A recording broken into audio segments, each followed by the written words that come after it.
GTA Vice City is arguably the most heavily influenced Grand Theft Auto game by the series Miami Vice, and taking inspiration from a wide range of classic 1980s movies, television programs and music. Perhaps the closest real-life counterpart to GTA Vice City is the television series Miami Vice. Aside from the broad-ranging similarities, 80s music, organized crime, drug trafficking, styled cars, pastel clothes, several specific references are included. For example, at a 3-star wanted level or above, the player will be chased by two undercover police officers named Cracker and Butts, who strongly resemble Sonny Crockett and Ricardo Tubbs, the primary characters from the TV series. Furthermore, these officers drive a VCPD Cheetah, which is itself styled after the 1986 Ferrari Testarossa, Crockett's car, in the latter 3 seasons of the show. Another direct link to Miami Vice is the inclusion of Crockett's theme, a piece of instrumental music from the show, on the in-game radio station Emotion 98.3. Many other popular songs that were used in Miami Vice are featured on the game's radio stations, including Self-Control by Laura Branigan, Turn Up the Radio by Autograph, or Missing You by John Waite. One of the game's primary characters, Lance Vance, is voiced by Philip Michael Thomas, who portrayed Tubbs in Miami Vice. His initial goal in the game,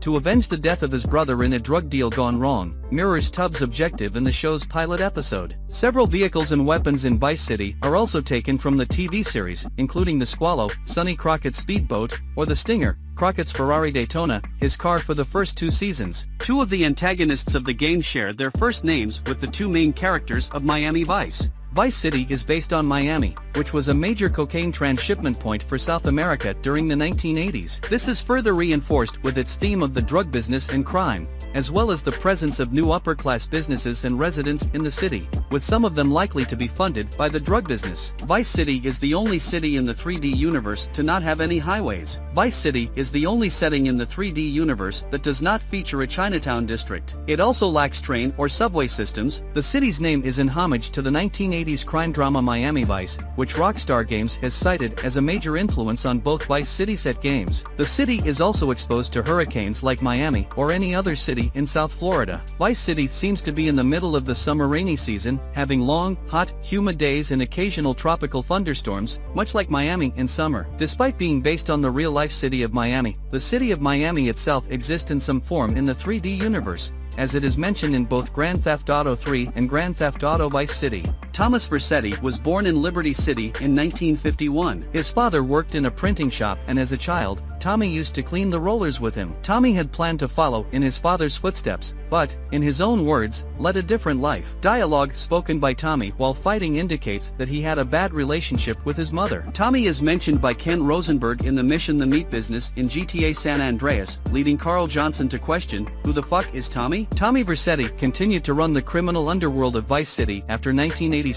During that time, Tommy's relationship with Ken became increasingly strained due to Ken's cocaine addiction. Tommy Vercetti's story is similar to famous real-life mobster Joseph Iannuzzi. In the 1980s, Joseph was sent to Florida to be a representative for his mob boss Tommy Argo. Like the relationship between Tommy and Sonny in game, the relationship between Joseph Iannuzzi and Tommy Argo became strained over a large sum of money. Tommy was the only verbal GTA protagonist to never say the word fuck. Instead, he frequently says the word prick throughout the game. Tommy Vercetti is depicted as both intelligent and temperamental. He is easily angered and quick to resort to violence. He does not hesitate to kill, though many of his victims are trying to kill Tommy, or have done something that guaranteed their deaths. Tommy prefers to perform his own work rather than delegate tasks to others. Even after he has his own gang and other subordinates working for him, he usually puts his plans in motion personally. In Grand Theft Auto Vice City, the mansion starts off as Ricardo Diaz's place of residence. Tommy Vercetti and Lance Vance eventually launch an attack against Diaz at the mansion, killing Diaz and claiming the mansion as their own.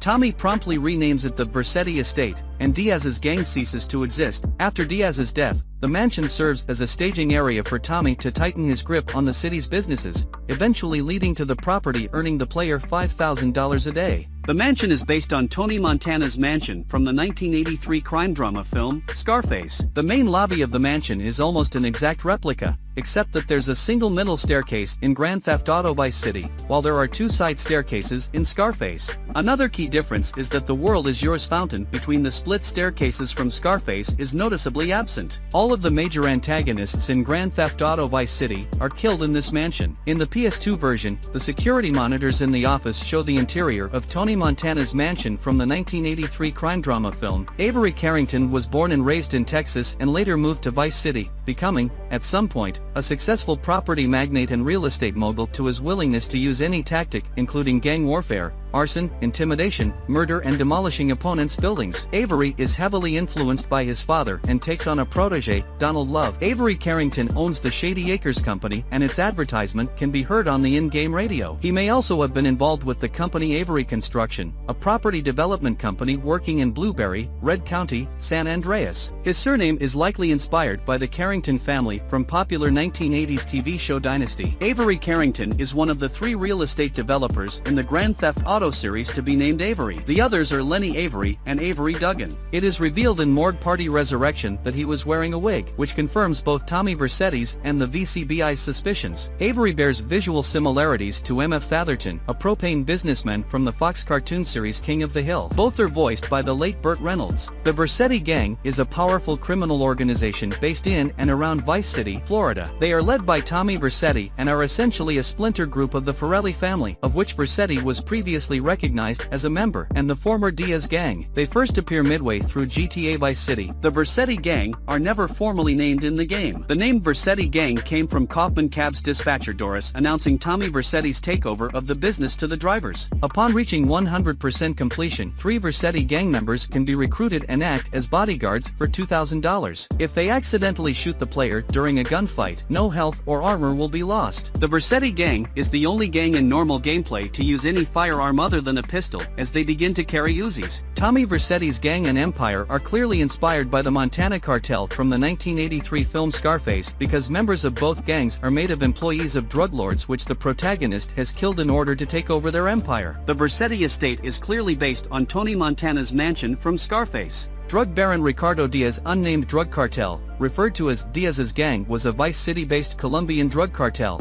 appearing as the secondary group of antagonists in GTA Vice City. Circa 1984, Diaz organization was a major rival to the then most powerful drug barons, the Mendez cartel. Diaz enlisted the help of the Vance brothers, Victor in particular, to eliminate Diego and Armando Mendez. The Diaz cartel became the dominant drug-running organization in Vice City, with Ricardo's aggressive interest in staying on top of the drug smuggling business a defining factor, which lasted until Tommy Vercetti's takeover of Vice City. Diaz gang are a reference to the movie Scarface, where there is a drug cartel called the Diaz Cartel, who are also drug dealers and are enemies of Tony Montana, who Tommy Vercetti is based on. Diaz men that disrupted the drug deal between Tommy and the Vance brothers are inspired by the LAPD SWAT team in the Die Hard, 1988, movie, who have similar uniforms. Demolition Man is a mission in Vice City given to Tommy Vercetti by property developer Avery Carrington at the Avery construction site in Vice Point. Avery Carrington is looking at some more development land located up the road from his construction site. Avery's problem is that construction has already begun, so Avery asks Tommy to destroy the site. The reward for completing this mission is $1,000 and, if the player has completed Phnom Penh 86, the mission 2-bit hit is unlocked. The mission's name is a reference to the 1993 action movie of the same name.